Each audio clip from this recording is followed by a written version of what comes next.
Hi there! You are with your real estate girls, the girls that help you strategize, finance, and close.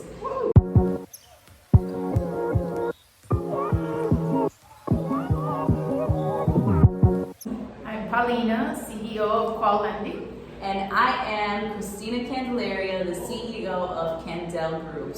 And today we are going to be discussing sellers.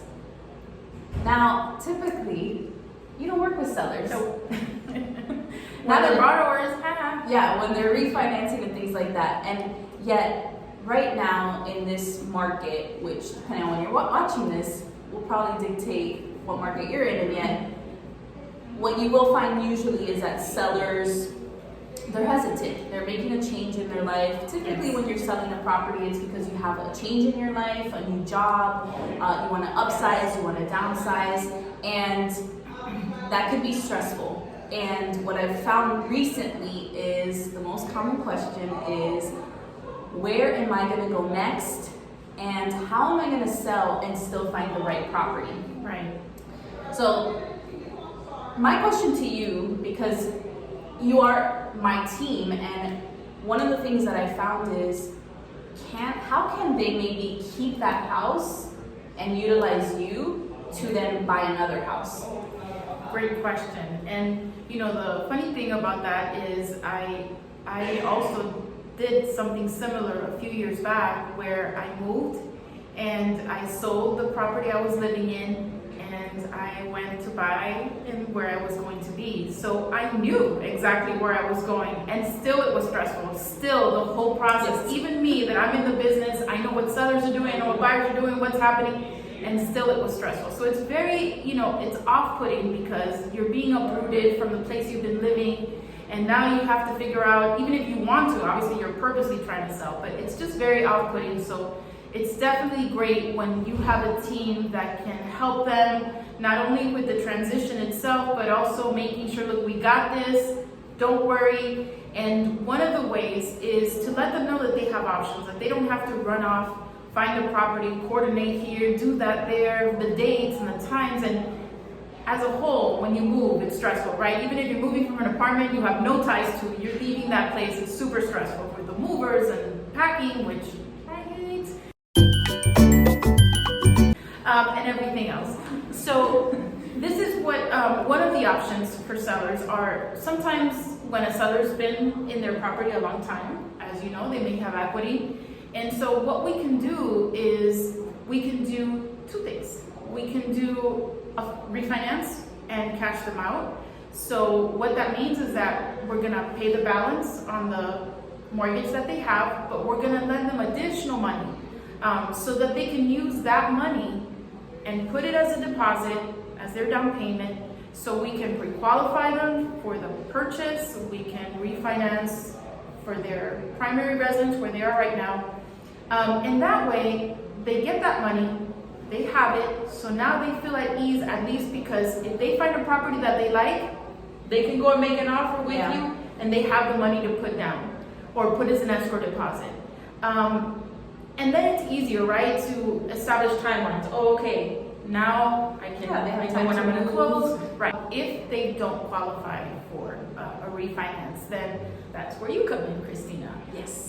And so my question, now that we're doing the Q&A, is when you realize that the client doesn't have any other options, but definitely just that they have to sell and buy, how then do you go about helping them with that transition? So I will say that when you are selling a home, definitely making sure that you want to sell, right? That's the number one. My job is to help you do what you want to do. So it's definitely not an option if you are hesitant. For me, I'm making sure that you as a seller really have that need and you want to sell. Now, if you do, I'm gonna get it done, right? So I'm gonna try that option first, always, because I feel it's the most secure and it gives you an opportunity to have an investment or just build a little bit more equity on that property with time, right? Just have more options in regards to what you're doing.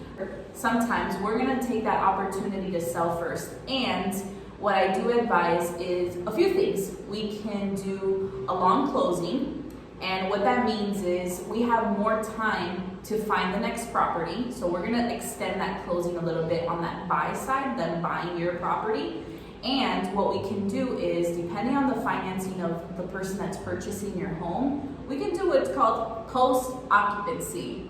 So post-occupancy really allows you to live in the property after you close. So now you're at the closing table, and instead of giving the keys away, you keep the keys. And what happens is you essentially turn into the tenant for a short period. And it really allows us to now have the money, still have a house, and be able to close on the next property. Now, disclaimer, there are lots of intricacies and many things that we have to go over to ensure that it goes smooth and to make sure that everybody is protected on both sides, because we do like to make it a win-win for everyone. So keep that in mind, and yet that is an option. Another option that I like to go over, and it depends on, sometimes when people are moving, they're not exactly sure of the next area they're gonna live in. So one thing that I like to advise is we can close on your property. This is more so with people moving out of like the state or another major city and moving into this city. One thing that we like to do is offer short-term rentals. So now, essentially, you're selling your property, you're taking that cash, you're moving out, but you're moving into a short-term rental. And what that allows you to do is it really allows you to see the neighborhood, make sure that it's where you want to be, have that cash on hand ready for the right opportunity, because I don't want you to buy a house just because you're rushing, right? So that one, again, intricacies, you have to be ready to move twice, so keep that in mind. And yet it's really a good opportunity to allow yourself to find that right home, which is so important. Yeah, that's what we want for you guys. So really, when it comes to sellers, we're here to help you guys in whatever you're doing. As long as that's really what you're wanting to do, we're gonna help you do it. It's possible. We can help you strategize to do that. The other option that I forgot, Christina, is that they can also do a line of credit on the property that they own. So they don't have to touch there first. They can definitely just pull money out. You can even do a credit line where you get an advance right at closing, which a lot of banks have a minimum requirement, so they do require you to take a good chunk of that line right off the bat. But you can put it into your account and wait for something to happen. Also, you're not going to pay interest on the money you don't use. So we can do a line of credit for the max you qualify for, but you don't have to pull all the money out at once. And the money that you're not using, you're not paying interest on. So that's another option for you. The requirements are similar to a first mortgage because it's going to be a second lien on your property, and that's always a little riskier. So sometimes people think, well, it's a smaller amount, it should be less documentation, no hassle, No, it's not like a credit card because, it's going to be a lien on your property. So when we're in second position, we're very careful about what we're doing and making sure that, the risk is right. But that is definitely another option for you, and you only pay what you use. So I love it. So once again, thank you for your time with your real estate girls who help you strategize, finance, and close. Bye.